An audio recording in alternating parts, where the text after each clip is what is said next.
tal? Muy buenas tardes a todos, sean nuevamente bienvenidos. Para mí es un gusto compartir esta mañana empapándonos de la insuficiencia cardíaca y vamos a dar un brinco referente a las enfermedades cardiometabólicas y su interacción con la fracción de expulsión.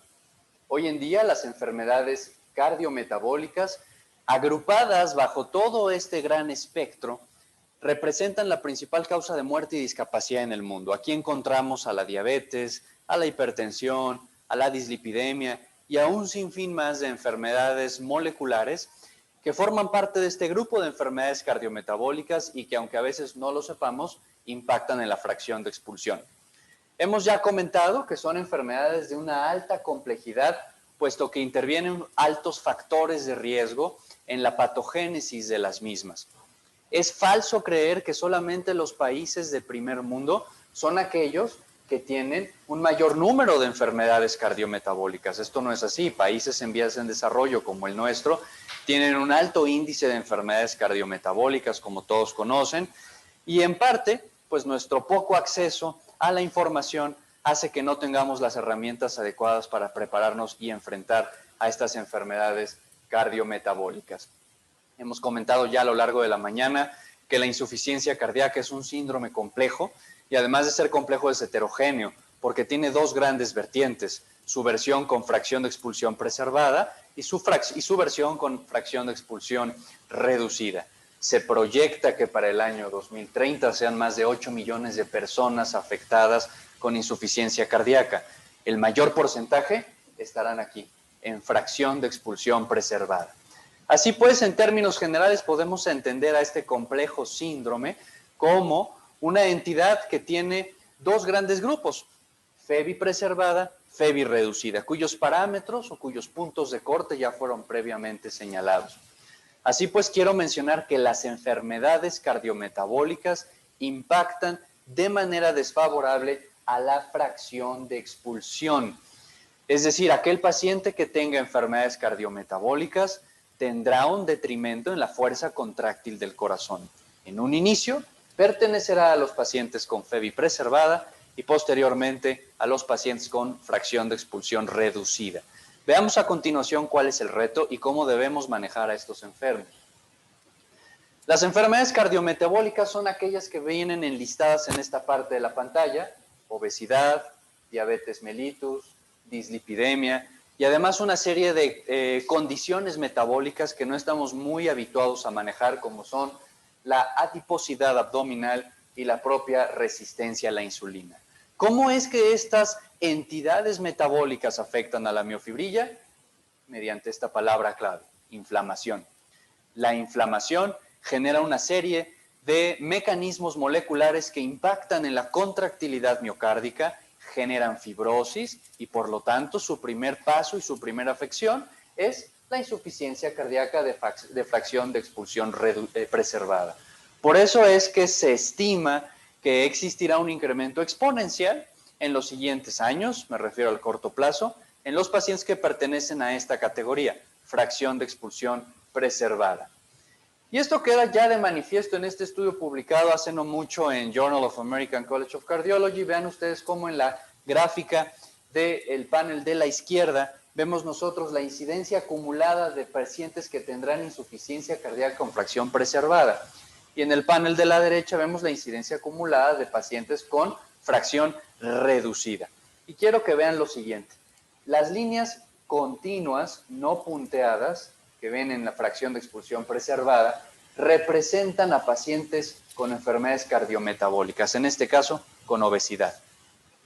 Las líneas punteadas representan pacientes que no tienen enfermedades cardiometabólicas.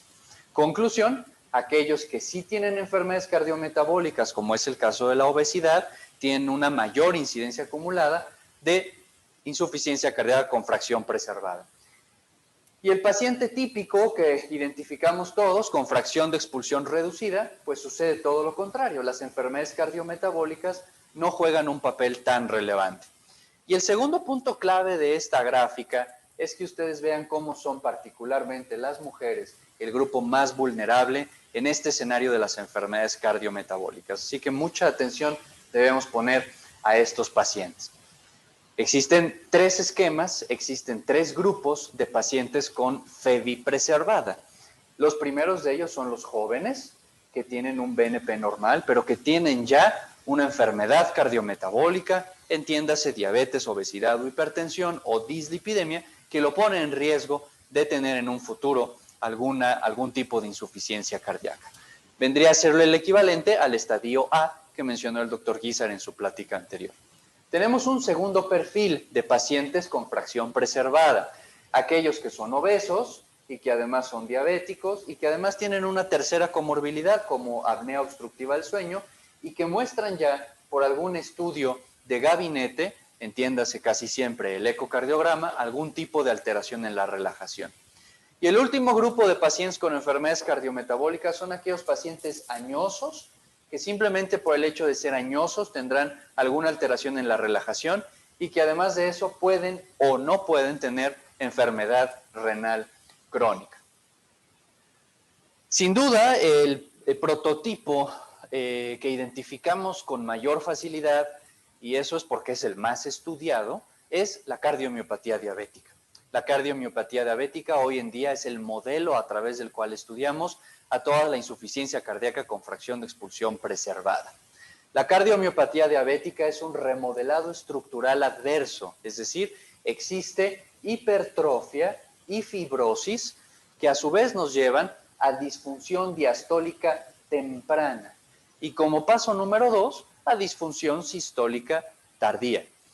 Al momento, el tratamiento específico para la cardiomiopatía diabética es nulo, específicamente para ello es nulo. El tratamiento se basa en el adecuado régimen y control de la glicemia, en optimizar los niveles de lípidos y sin duda en buscar estrategias que traten de disminuir el estrés oxidativo, situación que no se ha logrado con éxito hasta el momento. Los mecanismos potenciales que intervienen en la miofibrilla y que ocasionan esta disfunción en la relajación son los siguientes. La formación de productos de glicosilación avanzada, los llamados productos de Amadori. Estos productos que ocasionan una disfunción endotelial, un incremento en el óxido nítrico y que llevan finalmente a un daño mitocondrial irreversible y al estrés oxidativo. Punto clave a entender aquí, siempre la disfunción diastólica antecede a la disfunción sistólica en la cardiomiopatía diabética y en este caso en las enfermedades cardiometabólicas. Por eso es que muchas veces este síndrome pasa desapercibido puesto que no produce síntomas clínicos al enfermo. Y esto es lo que sucede en los pacientes con enfermedades cardiometabólicas. Vean ustedes, todos los cambios sistémicos silentes en cardiometabolismo, pero que finalmente están ocurriendo. Incremento de la angiotensina 2, incremento de la glicemia, incremento de la hiperlipidemia, resistencia a la insulina, lipotoxicidad, que es todo un tema. Todo esto conlleva a cambios en el metabolismo intracelular y a disfunción mitocondrial. La disfunción mitocondrial es el punto clave en toda esta alteración en la relajación miocárdica. ¿Cómo llegamos de la disfunción mitocondrial a la disfunción en la relajación? Bueno, existe una serie de señales intracelulares que forman parte de lo siguiente. Muerte del cardiomiocito, estrés celular, inflamación, daño endotelial, hipertrofia inadecuada y fibrosis cardíaca nos llevan finalmente a la disfunción diastólica y a esta falla en la relajación. En este momento, en el caso de la disfunción diastólica, el paciente no tiene ningún síntoma. Y vean ustedes ya todo lo que ocurrió antes. Una serie de eventos oxidativos y de disfunción endotelial y mitocondrial que llevan al paciente a tener una incapacidad franca en la relajación miocárdica. Han existido a lo largo de los años muchos intentos por encontrar cuál es el tratamiento ideal para la disfunción diastólica, desde el estudio ACCORD, el estudio CANTOS, LEADER, el estudio FIELD, y ninguno ha logrado un impacto sostenido en la mortalidad y en las hospitalizaciones en pacientes con fracción de expulsión preservada. Hasta hace unos meses, en el Congreso Americano de Cardiología, donde fueron presentados estos 2 estudios, que demostraron que el uso de inhibidores del cotransportador sodio-glucosa, en concreto sotaglifosina, disminuye de manera significativa la muerte cardiovascular, las hospitalizaciones y las visitas a urgencias en pacientes con fracción de expulsión preservada. De tal manera que la nueva esperanza en la fracción de expulsión preservada son al momento los inhibidores de ISGLT2. Regresando a la cardiomiopatía diabética, aún no queda del todo claro todos los mecanismos que subyacen a esta disfunción, si bien es cierto los principales los hemos ya expuesto, pero resulta fundamental en esta parte, en esta fase de la insuficiencia cardíaca, la detección temprana. La detección temprana es la clave a través de métodos que sean no invasivos, que sean reproducibles y que sean accesibles. Y tenemos al alcance de todos ustedes esta técnica ecocardiográfica denominada deformación global longitudinal que permite ya, con toda la certeza demostrada a través de muchos años, el ser capaz de detectar estadios tempranos de insuficiencia cardíaca. Y es nuestra herramienta, es nuestro aliado principal para el diagnóstico precoz de estos pacientes. Esta técnica permite detectar hipertrofia en fases tempranas, fibrosis en fases tempranas y finalmente la disminución en la relajación.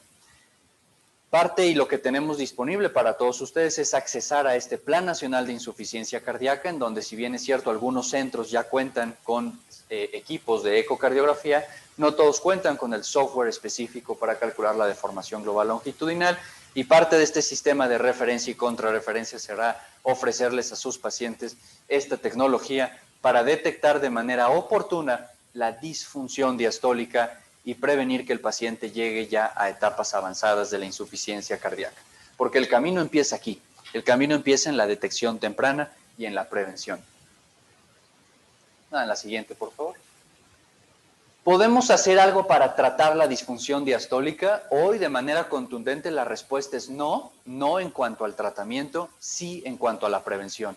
Tenemos mucho que hacer en temas de prevención, en cuanto a control metabólico, control comórbido de los pacientes, y en esto nos ayudan mucho los médicos internistas y también nosotros como especialistas en cardiología en lograr el control más estricto que podamos hacer con el paciente, ya que aunque no lo veamos y aunque muchas veces el paciente se sienta bien, ya existe disfunción diastólica como sustrato importante. Hoy en día, nuestra esperanza en el tema de la fracción de expulsión preservada como tratamiento accesible e inmediato, porque existen muchas moléculas que se están probando, pero no por eso son accesibles, son los ISGLT2. Los ISGLT2, como ya lo demostré en el estudio anterior, y en un estudio nuevo que está corriendo, que es el estudio DELIVER, forman parte de los nuevos eslabones o formarán parte de los nuevos eslabones de la insuficiencia cardíaca con fracción preservada. Lo mismo que los inhibidores de la DPP4. Como conclusiones respecto a este tema tan importante, quiero yo transmitir a ustedes lo siguiente. Las enfermedades cardiometabólicas producen de manera primaria insuficiencia cardíaca con fracción preservada. Punto número 2, la insuficiencia cardíaca con fracción preservada es mucho más alta en las mujeres. Ellas son un grupo especial de riesgo al cual tenemos que ponerles mucha atención. Punto número 3, existe una mayor proporción de insuficiencia cardíaca preservada que reducida.